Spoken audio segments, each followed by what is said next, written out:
नमस्कार दोस्तों।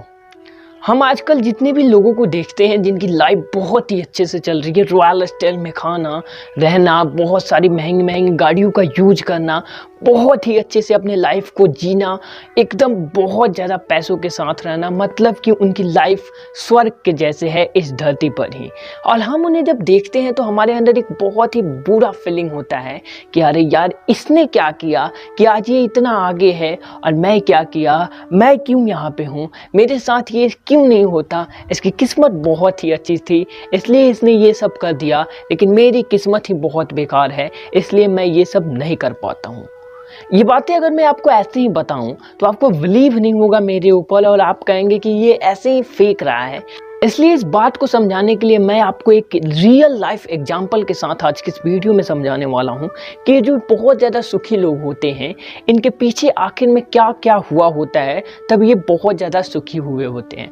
आज की इस वीडियो में हम एक शॉर्ट बायोग्राफी कवर करेंगे one of the superstar Rajinikanth के बारे में। तो चलिए आज इस मजेदार वीडियो को शुरू करते हैं। शुरू करने से पहले मैं आपको बता दूं कि मैं हूं Utkarsh Shrivastava, India youngest motivational speaker.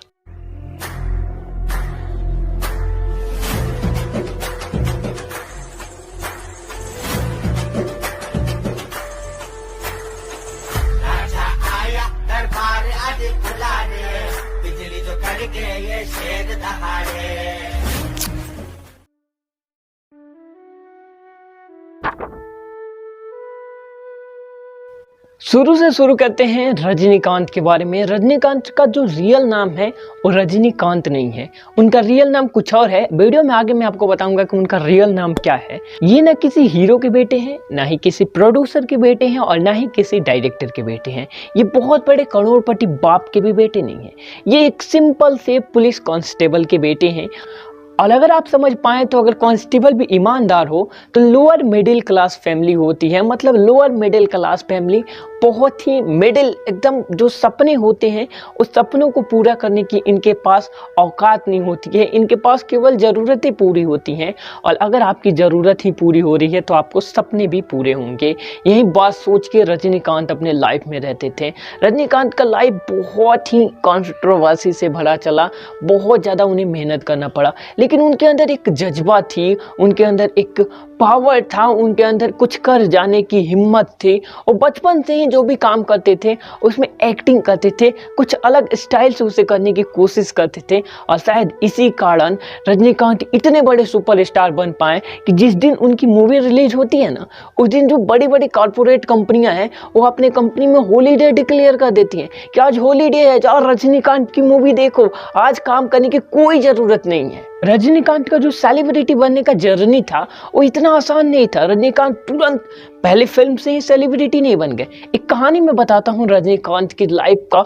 जब रजनीकांत नहीं थे, रजनीकांत शिवाजी गायकवाड़ थे, तो उस समय वो एक छोटे से को आर्टिस्ट थे और किसी प्रोड्यूसर के सेट पे वो काम कर रहे थे। वहाँ पे प्रोड्यूसर ने उनकी बेइज्जती करके उस सेट से बाहर निकाल दिया था।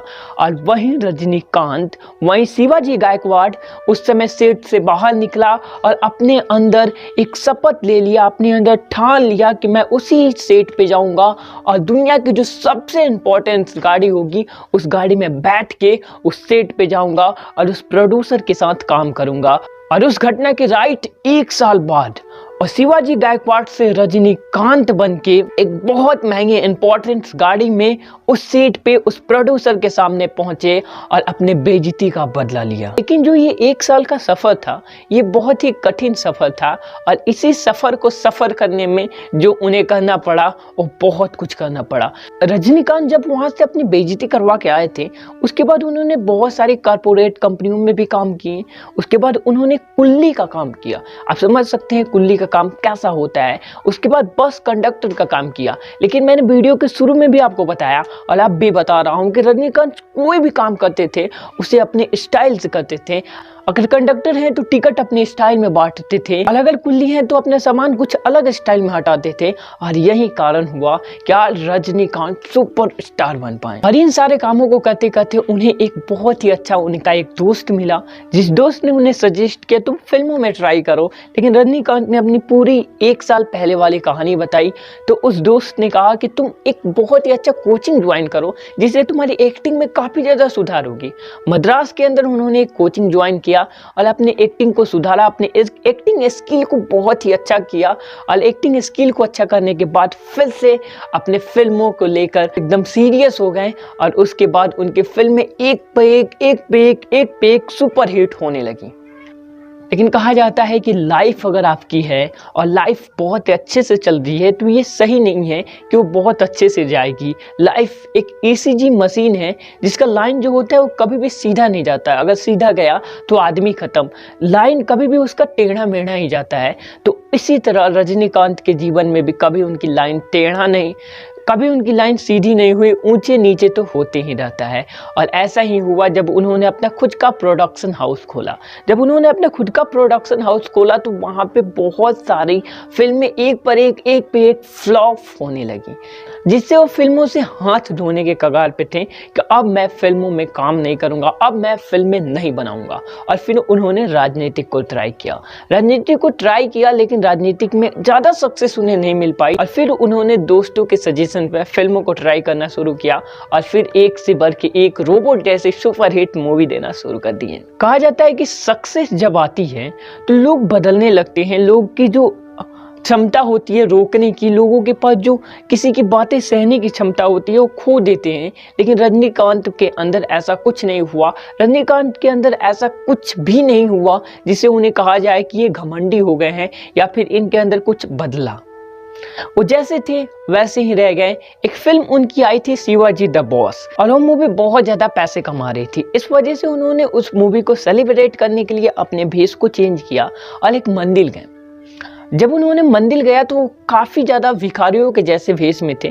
मंदिर के अंदर लाइन में लग के देवताओं का दर्शन किया और उसके बाद बाहर निकल के अभी एक पाए के पास बैठे थे, तभी एक महिला ने उन्हें 10 रुपए दे दिए भिखारी समझ के। रजनीकांत हंसते हुए उस पैसे को ले लिए। जब थोड़ी देर बाद रजनीकांत वहां से उठे और अपनी गाड़ी में जाकर बैठे तो उस महिला को रियलाइज हुआ कि अरे मैंने तो रजनीकांत को भिखारी समझ के पैसे दे दिया। और वो महिला दौड़ी गई और माफ़ी मांगने लगी कि सर मुझे माफ़ कर दीजिए, I am so sorry sir, मुझे नहीं पहचान में आया आप रजनीकांत है। रजनीकांत कहे कि ऐसा कुछ नहीं है, मैं ऐसे भेष में ही था कि आप मुझे पहचान नहीं पाई। और ऐसा इसलिए हुआ कि भगवान भी चाहते हैं कि लोग मुझे सुपरस्टार नहीं एक नॉर्मल इंसान की तरह देखें। तो उम्मीद है कि इस वीडियो से आपने कुछ ना कुछ सीखा तो जरूर होगा।